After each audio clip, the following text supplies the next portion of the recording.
Bien, salut les jeunes! Bienvenue dans cette nouvelle vidéo. Alors comme tu le vois, je suis toujours Dominique, au gré du van, et je marche toujours seul, comme Jean-Jacques. Enfin, pas complètement seul, hein, toujours avec mon compagnon louveteau à quatre pattes, hein, comme tu le sais maintenant. Alors de quoi je vais te parler aujourd'hui? Eh bien d'un sujet qui m'a pas mal occupé en tout cas ces derniers jours, puisque comme tu le sais, nous avons prévu sur le court terme de changer nos quatre roues et pneus sur le pick-up Ford Ranger que nous avons, pour les remplacer par un kit tout-terrain un petit peu plus adapté à la piste et aux aventures, on va dire, en toute modestie, hein, bien sûr, dans les chemins et les pistes diverses et variées. Et donc je te remercie d'ailleurs au passage d'avoir largement participé au débat de la semaine dernière que j'avais initié sur ce sujet-là en particulier, mais aussi sur d'autres sujets. C'était très intéressant, vos réponses à tous nous ont largement inspirés, et je veux te faire partager aujourd'hui le fruit de ma réflexion sur le sujet pneus et jantes, parce que ça n'a l'air de rien, mais c'est quand même un sujet d'importance avec des données techniques qui ne le sont pas moins, et je n'avais pas forcément complètement conscience de tout un tas de choses, et ça me paraît intéressant de te partager mes réflexions là-dessus, parce que peut-être que toi non plus tu n'as pas conscience de certaines choses, et notamment de certains dangers que l'on encourt lorsqu'on a une cellule amovible d'1 tonne sur le dos et que l'on parcourt les routes de France et d'ailleurs. Je te livre aujourd'hui le fruit de cette réflexion, et j'espère que le fruit de cette réflexion te servira à toi si jamais tu envisages toi aussi d'investir dans un train de roue adapté au tout-terrain et que tu as une cellule amovible. Allez, à tout de suite!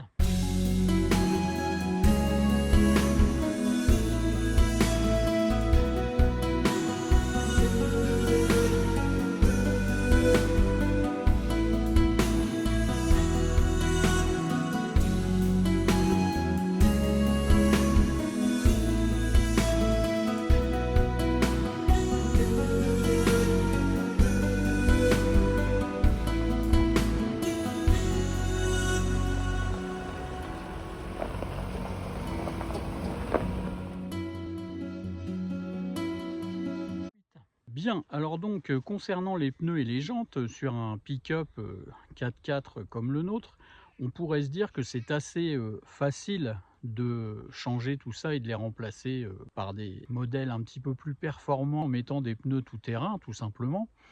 Sauf que il y a quand même un certain nombre de réflexions à avoir, et notamment concernant le poids de la cellule que tu emmènes, qui pour notre part est quand même important, puisque on va dire que la cellule T-shirt 260S que nous avons à vide, elle pèse à peu près 650 kg.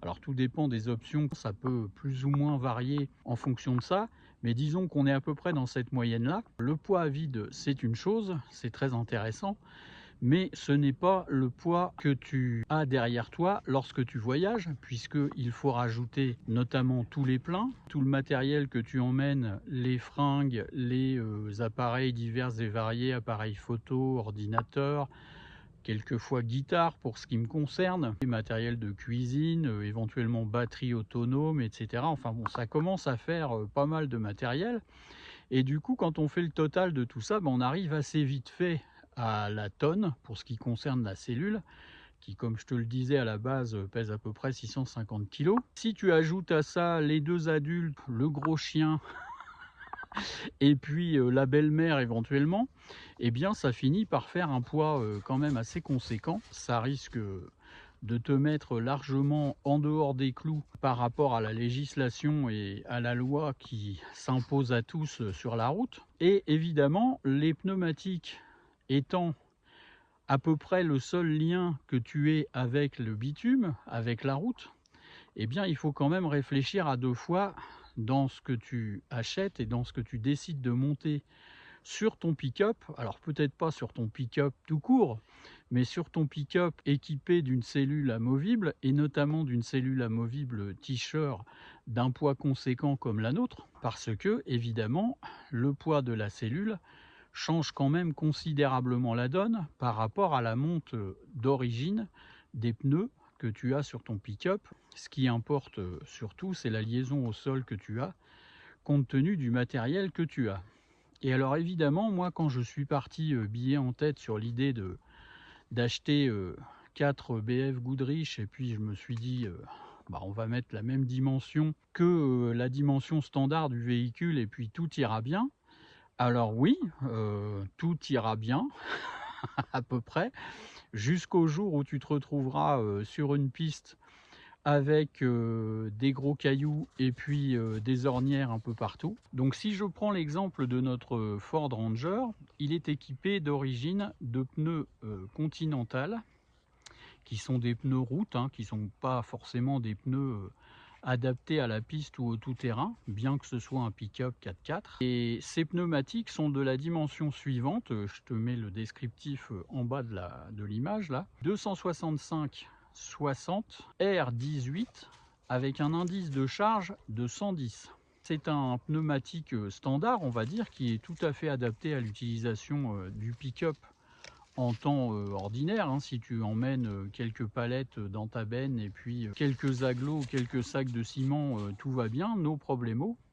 Mais évidemment, comme je le disais tout de suite, si tu embarques quelque chose de beaucoup plus lourd et de beaucoup plus conséquent, et également de beaucoup plus haut, qui va t'emmener dans des choses un petit peu olé olé en termes de gîte, etc. sur la route, et bien là, tout change.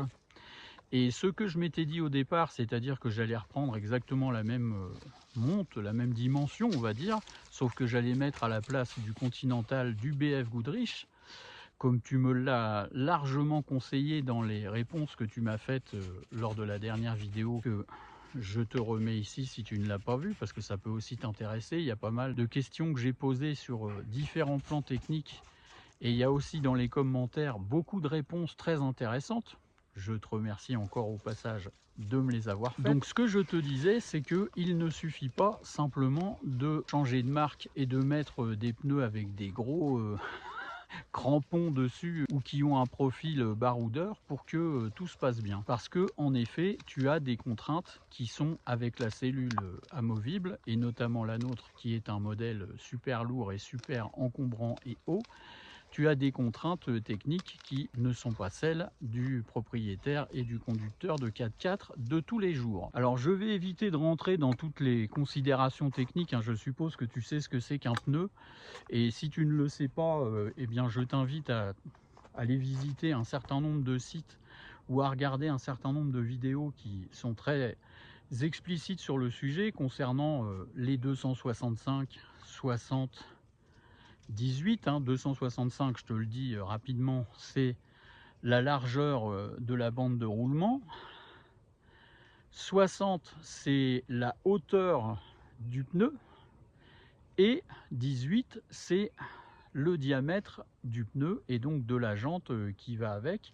Et puis tu as un autre paramètre qui est extrêmement important, dont on va parler un petit peu plus tard, l'indice de charge, qu'il ne faut absolument pas prendre à la légère, c'est le cas de le dire, surtout quand on a dans la benne une cellule amovible. Alors, si on prend d'abord les dimensions standards du pneu, pour ce qui nous concerne, donc 265, 60, 18. Si tu fais de la route et du bitume, ça fonctionne sans problème, tu peux garder évidemment cette dimension-là. Par contre, si tu fais de la piste ou du tout-terrain, du caillou, des ornières, etc., eh bien, si tu mets des pneus tout-terrain du style BF Goodrich ou une autre marque, Cooper ou Yokohama, il n'y a pas que BF Goodrich dans la vie, mais je vais te dire après pourquoi moi j'ai choisi BF Goodrich et pas une autre marque. Tu vas comprendre, c'est assez simple.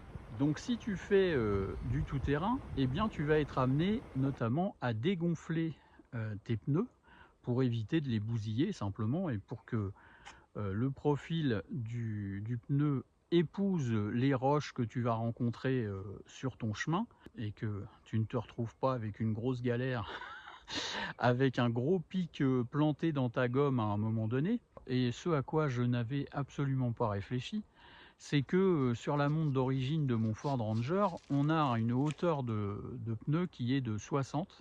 Et tu sais que les hauteurs de pneus, elles sont complètement différentes en fonction du véhicule que tu as. Si tu as une sportive, ça peut être 45 de hauteur. Tu as des pneus tout fins qui collent quasiment à la route. Il n'y a pratiquement pas de pneus entre la route et la jante. Et si tu as un gros camion, eh bien, tu as des hauteurs de pneus qui sont beaucoup plus importantes, évidemment, compte tenu notamment du poids que tu vas tracter et des contraintes techniques qui sont liées à un véhicule poids lourd. Et alors, si on revient au Ford Ranger, avec ses 265-60 de hauteur, c'est quand même pas très adapté au tout-terrain. Il vaut mieux envisager quand même quelque chose de plus haut, de façon à éviter les problèmes dont je viens de te parler tout de suite, notamment quand tu as une cellule amovible et que tu fais de la route bitumée sans tout terrain en particulier, d'avoir une hauteur de pneu un petit peu plus conséquente, ça te donne un petit peu plus de marge et ça te permet notamment de compenser un petit peu le poids que tu as sur l'arrière et d'avoir une meilleure tenue de tes pneus sur la route. Alors on pourrait se dire, bah effectivement c'est pas très compliqué, ça se résume à ça. Tu mets du 265-70 et non pas 60 en 18 et puis tout va bien. Alors oui, tu peux faire ça, mais si tu fais ça, tu modifies quand même pas mal les données techniques du véhicule puisque tu vas avoir un pneu qui va être quand même largement plus haut que ce qui est prévu à l'origine. Alors ce que j'ai prévu de faire et qui m'a été conseillé par un certain nombre d'entre vous et notamment par un bon ami qui est pratiquant de la cellule amovible également et qui a une 260 comme la nôtre, c'est que un truc intelligent peut être d'envisager de diminuer le diamètre de la jante, c'est-à-dire au lieu de rester en 18, eh bien tu prends des jantes de 17 et par contre tu augmentes la hauteur du pneu, ce qui te permet d'avoir un matériel beaucoup plus pertinent et beaucoup plus cohérent compte tenu de l'utilisation que tu vas en faire, qui, je le répète, donc est probablement majoritairement de la route goudronnée, mais également, peut-être plus accessoirement, on va dire, mais quand même, de la piste, et notamment de la piste caillouteuse ou gravillonnée, avec des troncs, etc. Et avec donc une obligation quasiment de dégonfler tes pneus si tu ne veux pas avoir de gros soucis à l'arrivée. Alors tu comprends tout de suite le truc, quand tu as des pneus plus hauts, si tu les dégonfles, tu as quand même beaucoup plus de possibilités que si tu as des pneus plus bas, que tu vas dégonfler aussi, mais là tu vas vite te retrouver à taper dans la jante, ce qui n'est pas non plus une affaire. D'où cette idée de diminuer le diamètre de la jante, c'est-à-dire de passer de 18 pouces à 17 pouces, et d'augmenter donc la hauteur du pneu en passant de 60 à 70. Là, tu as plus un profil de véhicule tout-terrain et notamment un profil de véhicule tout-terrain chargé qu'avec la montre d'origine qui est plus une montre finalement conventionnelle route qui est adaptée encore une fois au pick-up en question si tu ne le sollicites pas plus que ça. Et donc, c'est vers cette solution que j'ai choisi de m'orienter. Alors, je te dis ça pourquoi? Parce que à la base, moi, comme un crétin, j'étais parti d'emblée sur la même dimension de pneus. Alors, ça peut le faire aussi, hein, on est d'accord, ça va pas non plus te mettre en péril. Mais si on résume, il semble quand même beaucoup plus judicieux d'opter pour cette solution, qui est une solution intelligente et réfléchie, compte tenu de l'utilisation que tu vas faire de ton véhicule et de ta cellule. Voilà, quelque chose quand même de beaucoup plus polyvalent que l'origine. Alors évidemment, si tu ne décides pas de changer tes jantes, moi j'ai décidé de faire la totale, hein, c'est-à-dire d'acheter un train de roue complet avec des pneus de façon à pouvoir garder mes jantes et mes pneus d'origine pour le jour où je vais revendre mon véhicule ou tout simplement si à un moment donné j'ai envie de l'utiliser sans la cellule, je pourrais toujours remonter mon jeu de roues d'origine, mes belles jantes alu et mes pneus Continental sur mon Ford Ranger sans problème. Alors je te fais un petit aparté, je te fais profiter de la superbe vue, encore une fois, de ma promenade d'aujourd'hui. Alors c'est un peu bouché par les nuages, mais ça reste quand même plutôt sympa. Alors évidemment, tout ça c'est complètement différent si tu décides simplement de changer tes pneus, parce que là tu es obligé de garder la même dimension de roue. et donc de rester en diamètre 18, et là, ça change un petit peu tout. Pour être tout à fait précis sur le sujet, parce que c'est vrai que là j'en ai pas vraiment parlé, mais j'ai décidé d'opter pour des jantes en acier, des jantes Goss modulares. Je te les mets en photo, hein, c'est des trucs tout simples, tout bêtes, qui ne craignent pas grand chose, en tout cas beaucoup moins de choses que les belles jantes alu d'origine du Ford Ranger, hein, qui sont quand même en alu, donc qui sont assez fragiles malgré tout, et qui sont pas forcément si adaptées que ça aux pistes et compagnie. Donc moi j'ai décidé de mettre ces jantes là et des pneus BF Goodrich, et on va parler du choix des pneus en question à la fin de la vidéo, parce qu'il y a un autre paramètre tout à fait important et crucial, et je tiens absolument à te faire partager la réflexion qu'on m'a faite là-dessus, et qui est une réflexion encore une fois tout à fait intelligente et judicieuse, qui concerne donc l'indice de charge des pneumatiques. Tu sais que sur les pneus, il y a un indice qui te donne les possibilités de charge maximale par pneu que tu as en fonction du modèle que tu choisis. Alors je ne vais pas encore une fois développer tout l'aspect technique là-dessus, parce que d'abord ça me gonfle, et puis je vais m'embrêler dans des trucs pas possibles, mais ce qu'il faut savoir, c'est que le 110 en question des pneus d'origine de mon Ranger, il est encore une fois prévu, donc l'indice de charge, donc le poids que tu peux mettre sur chaque pneu, il est encore une fois prévu pour une utilisation, on va dire, standard du véhicule, et pas pour une utilisation très particulière que nous avons nous avec des cellules amovibles, et encore une fois des cellules amovibles très lourdes comme la T-Shirt 260S dont je te parle. Et alors moi j'étais complètement ignorant de ce genre de choses au départ, qui fait que ça fait plus d'un an qu'on roule comme ça avec les pneus d'origine. Bon, pour l'instant il n'est jamais rien arrivé de spécial, mais il faut quand même être conscient que l'indice de charge en question, il n'est pas du tout adapté à la charge que tu as effectivement dans ta benne, et que même sur le bitume, tu peux être amené à éclater un pneu, et si tu éclates un pneu avec une cellule volumineuse et notamment très haute et très lourde, tu veux rattraper le truc en donnant un coup de volant, et bien tu risques de te coller dans le décor très gravement, et éventuellement même de coller d'autres usagers de la route dans le décor qui eux n'ont rien demandé à personne, et qui vont se retrouver dans une situation très compliquée, voire définitivement compliquée, tu vois ce que je veux dire, parce que tu auras simplement zappé un truc et que tu n'auras pas fait attention à cet indice de charge que tu as sur ton pneu, et qui n'est absolument pas adapté à la charge que tu as dans ton véhicule. Alors tu vas me dire, comment on gère ce problème-là? Bon, je me remets à marcher parce que je suis un peu statique là, c'est pas tout ça, mais j'ai mon sport à faire de la journée, donc je le fais en te parlant. J'espère que ça ne te dérange pas. Je te disais, comment on gère ça? Eh bien, il y a un certain nombre de spécificités sur les pneus dont on a parlé.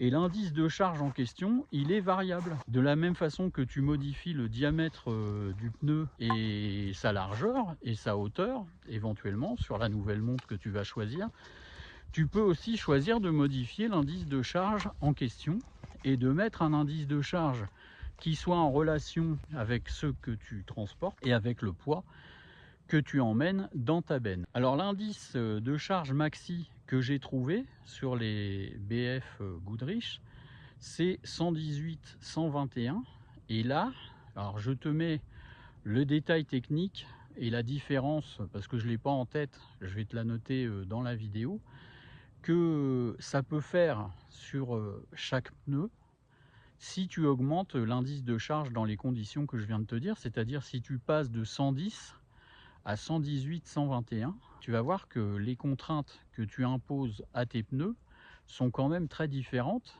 et que le fait de mettre un indice de charge beaucoup plus important va te permettre justement peut-être d'éviter les problèmes dont je viens de te parler, et notamment un accident grave, même si tu ne parles pas de tout terrain, hein, sur la route goudronnée, ça peut arriver aussi, il ne faut pas l'exclure. C'est vrai que, encore une fois, les pneus étant la seule liaison que nous ayons avec la terre, lorsque nous roulons dans nos pick-up. Il vaut mieux quand même ne pas négliger cet aspect des choses. Alors si je résume, de la monte d'origine de mon Ford Ranger, qui est en pneu, on va dire, classique, en 265/60/18, avec un indice de charge de 110, je vais passer à des pneumatiques 265/70/17 en indice de charge 118/121. Tu vois que ça fait quand même une différence assez fondamentale entre l'origine et ce que je vais monter maintenant, sachant que les pneus que je vais monter seront des pneus en tout terrain, bien sûr, avec une gomme particulière, hein, avec un profil différent qui n'est évidemment pas celui des pneumatiques d'origine. Et donc, on peut penser, et j'espère, et tu me diras si tu penses que je me fourvoie complètement et que je me trompe encore dans ma décision de monter ce type de pneumatique, je pense qu'on peut raisonnablement se dire que si je fais ça, je devrais avoir un pneumatique beaucoup plus adapté à l'utilisation que je fais de mon pick-up et de ma cellule, et que donc je vais me retrouver dans une position beaucoup moins dangereuse que celle que très naïvement je suis en train d'user en ce moment. Alors je te vois venir, comme tu es un fin connaisseur et que tu vas décrypter un petit peu tout ce que je viens de dire, tu vas me rétorquer que, eh ben ouais, c'est pas mal tout ça. Mais le jour où tu vas passer ton contrôle technique, étant donné que tu ne seras pas dans les clous puisque tu auras notoirement changé la dimension des pneus qui normalement correspondent à ton véhicule, tu vas te retrouver avec un gros problème. Alors oui, probablement, c'est sûrement ce qui va se passer, encore que je sais même pas, parce que quand tu vois comment sont faits les contrôles techniques, quelquefois tu te dis que, à part payer 100 balles, on sait pas trop à quoi ça sert, mais bon, tu peux tomber sur quelqu'un d'un peu sérieux, pour une fois, et d'un peu scrupuleux, et qui va faire les choses dans les clous, et qui donc va te mettre à ton tour dans la merde, parce que ton véhicule ne passera pas le contrôle, étant donné que tu as changé la dimension des roues et des pneus d'origine. D'où ma réflexion, parce que tu vois que j'ai beaucoup réfléchi à tout ça, d'où mon idée de garder, de conserver mon set de roues et de pneus d'origine, parce que le jour où je vais passer le contrôle technique, eh bien je remonterai ces matériels d'origine sur mon véhicule et tout se passera bien, enfin j'espère. Alors évidemment, c'est quand même un peu chiant, hein, parce qu'il faut s'amuser à remonter les pneus pour 5 minutes, aller passer le contrôle, et puis après tu remontes tes pneus tout terrain, et puis c'est ni vu ni connu. Donc c'est pas une partie de plaisir, ça sera pas le meilleur moment de ta journée, on va dire. Mais il n'y a pas bien d'autres solutions, enfin j'en vois pas vraiment d'autres. Donc voilà aussi pourquoi j'ai décidé d'investir dans 2 trains de roues complètement différents. C'est en gros essentiellement pour cette raison. Alors ce que tu pourrais me dire aussi, et je me suis aussi largement posé la question, c'est qu'en cas d'accident grave sur la route, étant donné que tu auras modifié ton véhicule, mais en même temps j'ai envie de dire il l'est déjà, hein, parce que les suspensions paraboliques, les boudins gonflables, tous ces trucs-là, c'est de toute façon plus d'origine. Alors oui, effectivement, ça reste un problème qui me préoccupe un petit peu. Alors faut croiser les doigts pour ne jamais avoir d'accident grave. Tu vas me dire, c'est un peu facile comme réponse, mais en même temps, vu le nombre de véhicules qui circulent sur la route, alors je te parle des pick-up avec cellule, mais je ne te parle pas que des pick-up avec cellule, je te parle des pick-up tout court et des véhicules tout-terrain qui circulent. Si tu veux véritablement faire une utilisation adéquate de ce type de véhicule, c'est-à-dire du tout-terrain pur et dur, et bien de toute façon, tu n'as pas le choix. Tu es obligé de passer à une monte de pneus tout-terrain, donc qui de toute façon ne sera pas la monte d'origine, et puis au besoin aussi d'installer un kit de suspension qui va bien, et puis peut-être aussi d'autres accessoires qui ne vont pas non plus être comme à l'origine, et qui vont, quoi qu'il en soit, te poser problème si il y a un examen approfondi de ton véhicule qui se fait lors d'un sinistre quelconque. Donc voilà, je n'ai pas la solution et la parade à cette éventualité-là. Je pense qu'on en passe tous un peu par là et qu'on est obligé de se faire à l'idée que, ben, effectivement, si on a un gros problème et si l'assurance se met à décrypter, à décomposer complètement les choses, tu risques d'avoir un petit souci supplémentaire si tu n'es pas mort dans dans l'affaire. Bon, si tu es mort, en même temps, l'affaire sera réglée, comme ça, il n'y aura pas de souci. Mais voilà, il faut toujours envisager ce genre de choses, mais là j'avoue que je n'ai pas vraiment la parade. Alors si tu l'as, bien n'hésite pas à me le dire, hein, bien sûr, parce que ça fait toujours avancer le schmilblick d'en savoir trop, et moi ça me plaît bien d'en savoir trop, donc si tu en sais trop, eh bien dis-le moi, et puis bah, voilà. S'il y a une solution à un problème, eh bien c'est toujours bien de la connaître, donc je te laisse faire le cas échéant. Alors après, et pour argumenter sur cette dernière question que je posais là sur le plan technique, c'est que bah, effectivement, on peut toujours tourner le truc un peu différemment, c'est-à-dire est-ce qu'il vaut mieux rester avec un véhicule qui est dans les clous sur le plan des spécifications techniques et de la montre d'origine, ou est-ce qu'il vaut mieux avoir un véhicule qui n'est pas dans les clous, mais qui, compte tenu de l'utilisation que tu vas faire avec, et notamment lorsque tu te balades avec une cellule d'1 tonne dans la benne, est-ce qu'il vaut mieux ne pas être dans les clous et puis être quand même plus safe sur la route, parce qu'avec l'équipement dont je viens de te parler, il me semble qu'on est quand même beaucoup mieux paré à toute éventualité, et que du coup on risque plus d'éviter un accident que si on a la montre d'origine. Alors je te livre aussi cette réflexion et tu me diras comment tu l'aperçois. Voilà, moi mon choix il est fait, j'opte pour ce qui me paraît être le plus intelligent sur le plan technique, compte tenu encore une fois des contraintes que j'ai. Je pense que je prendrai quand même beaucoup moins de risques avec mon kit de 17 pouces au lieu de 18 et de 70 de hauteur au lieu de 60 et de 118 121 en charge plutôt que 110. Alors ensuite, donc on va aborder le dernier volet de cette vidéo bien sympathique, qui est le choix des BF. Alors pourquoi le choix des BF Goodrich et pourquoi pas un autre choix? Parce qu'il y a d'autres types de pneumatiques qui sont d'ailleurs souvent moins chers et peut-être tout aussi performants. Et bien pour ce qui me concerne, c'est très simple. Tu vois où j'habite, ici dans les Alpes, en haute montagne. Il n'y a pas de la neige non plus tous les jours, hein, mais à la limite c'est même pas ça le problème. Le problème c'est que dans le département 74, il a transporté un arbre. Bon, enfin, c'est pas grave, il s'amuse bien, c'est le principal.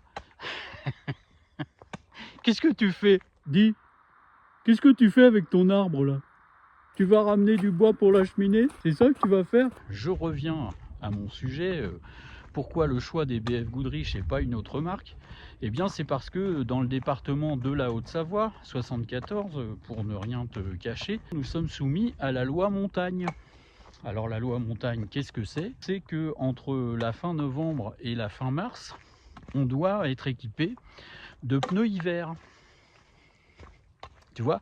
Alors je ne vais pas rentrer dans l'intérêt et la justification ou non de cette loi montagne, hein, sachant la neige qu'on a quelquefois par ici, on n'est pas non plus au pôle Nord, hein, donc quelquefois ça se résume à relativement peu de choses, mais bon, il n'y a pas vraiment de sujet puisque c'est la loi, donc on doit se soumettre à la loi comme tu le sais.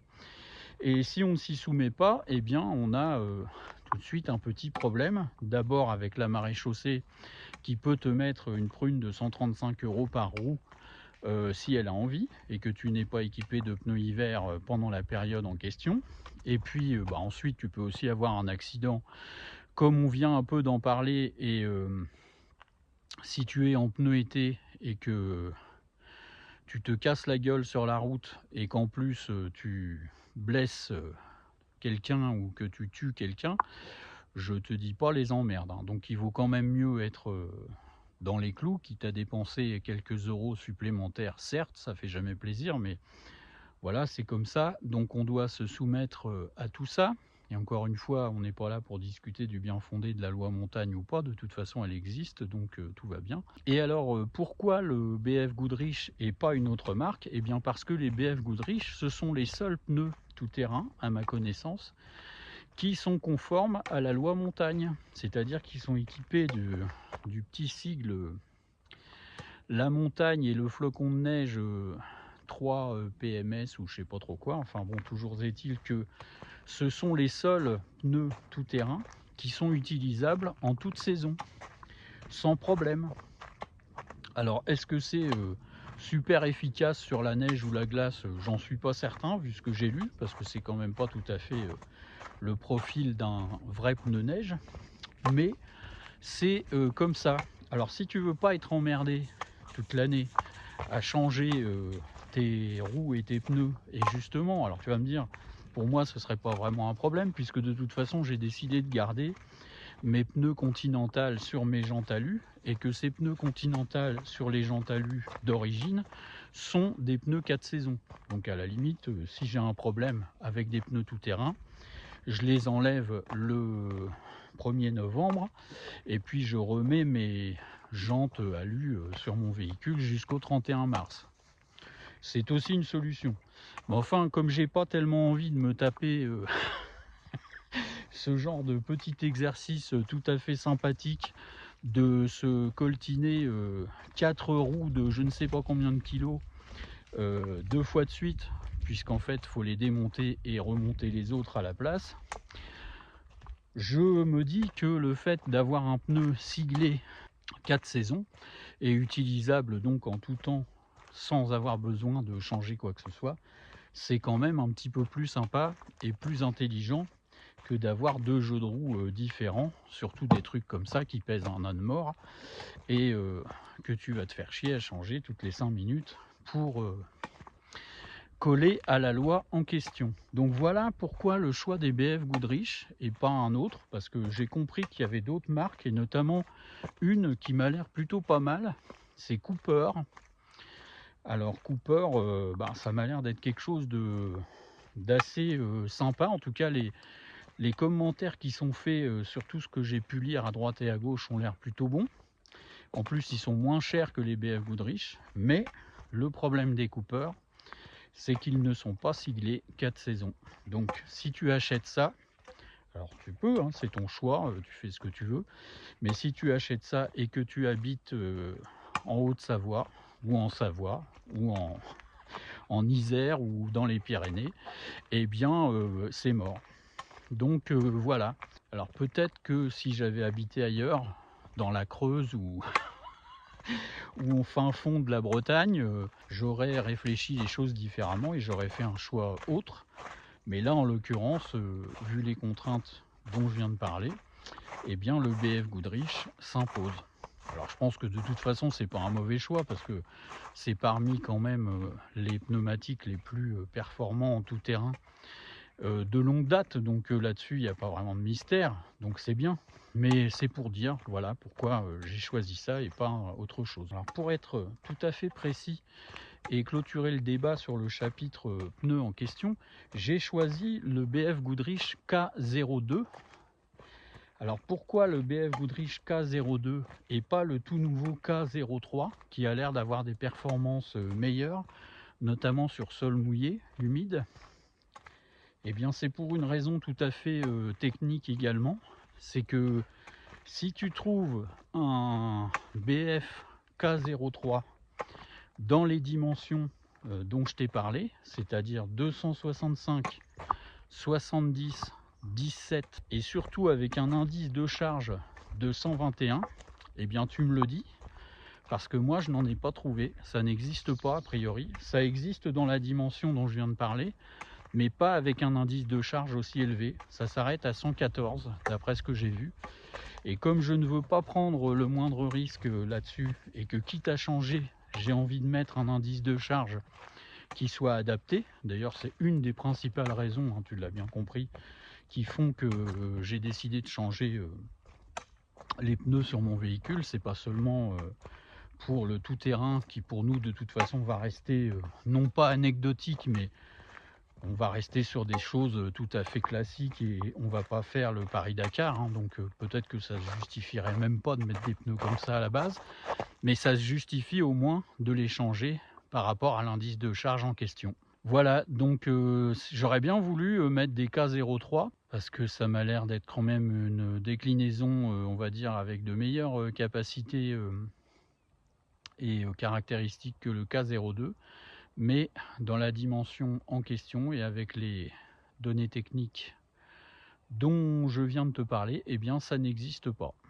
Ça existera sûrement à un moment donné, mais comme c'est nouveau, j'imagine qu'ils font peut-être pas encore toutes les dimensions et que on se cantonne pour l'instant aux dimensions les plus standards et les plus faciles à vendre. Alors j'ai vu qu'apparemment on peut en trouver en les commandant au fin fond de l'Europe ou de la Sibérie, je sais pas, mais enfin bon, je vais pas me lancer dans ce genre de truc là, je justifierais quand même pas non plus complètement. Je vais rester sur les K02 qui me semble quand même être un choix tout à fait respectable, quoi qu'il en soit. Alors dis donc, je l'ai presque oublié, il y a un détail technique dont on n'a pas parlé, c'est l'ET. Alors l'ET, qu'est-ce que c'est? C'est le déport de la jante. Sur chaque jante, quand tu en achètes une nouvelle, ou des nouvelles plus exactement, tu as dans les caractéristiques techniques inscrit quelque part ET égale 20, 30, 35, 50. Alors qu'est-ce que c'est que l'ET? C'est le déport de la jante, c'est en fait comment la jante ressort de la carrosserie ou pas, ou rentre à l'intérieur de la carrosserie. Alors sur le Ford Ranger que j'ai à la base, le T il est de 35 et moi je souhaiterais, si possible, que la jante ressorte un peu plus de la carrosserie, d'abord parce que esthétiquement c'est plus joli, et puis ensuite parce que techniquement c'est mieux aussi, parce que c'est un meilleur appui sur la route, étant donné que les voies sont élargies, et donc tu peux penser, notamment avec la hauteur de la cellule que nous avons, que ça va être quand même un petit peu mieux et un peu plus adapté. Donc j'ai choisi de modifier un petit peu le déport, et dans les jantes que j'ai vues, donc notamment le modèle modular Goss là, j'ai vu qu'on pouvait aller jusqu'à -10. Alors je vais pas aller jusque là parce que là on s'éloignerait quand même beaucoup de l'origine et j'ai pas forcément envie de ça non plus, mais je vais prendre 10 ou 20. Alors apparemment 10 en 17 pouces ça n'existe pas forcément. Par contre 20 ça existe, donc voilà, je vais prendre un déport de 20.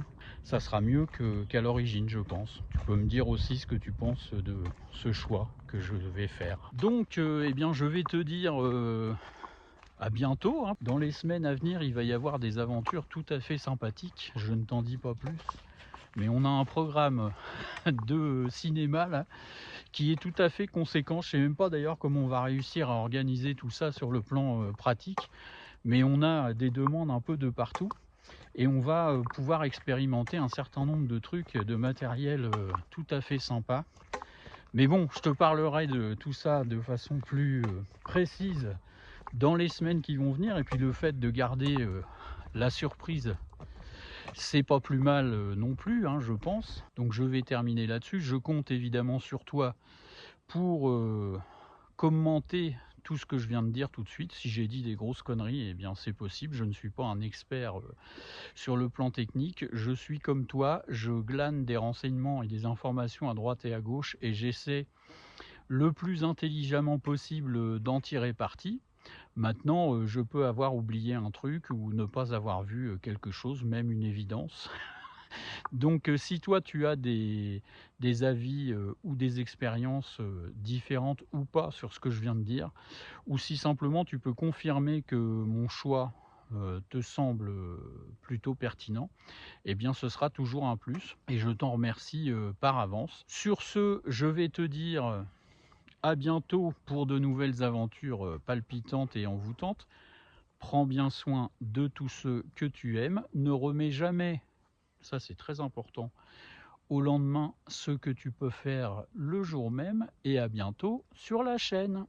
Salut! Oh là là, il est complètement fou, je crois qu'il a pris un arbre.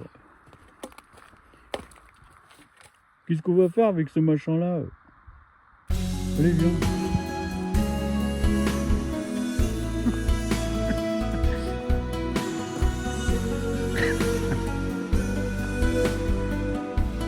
Oh bah il est trop lourd. Comment on fait? Oh bah non, c'est pas moi qui vais le porter. Hein. Qui c'est qui le porte?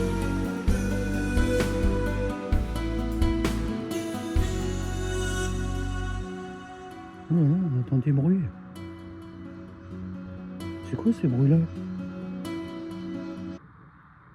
Oh, c'est des singes, si ça se trouve. Il y en a plein des singes dans la forêt, dans les Alpes. C'est des singes des Alpes. Non, c'est pas son pépé, le singe. Allez, viens.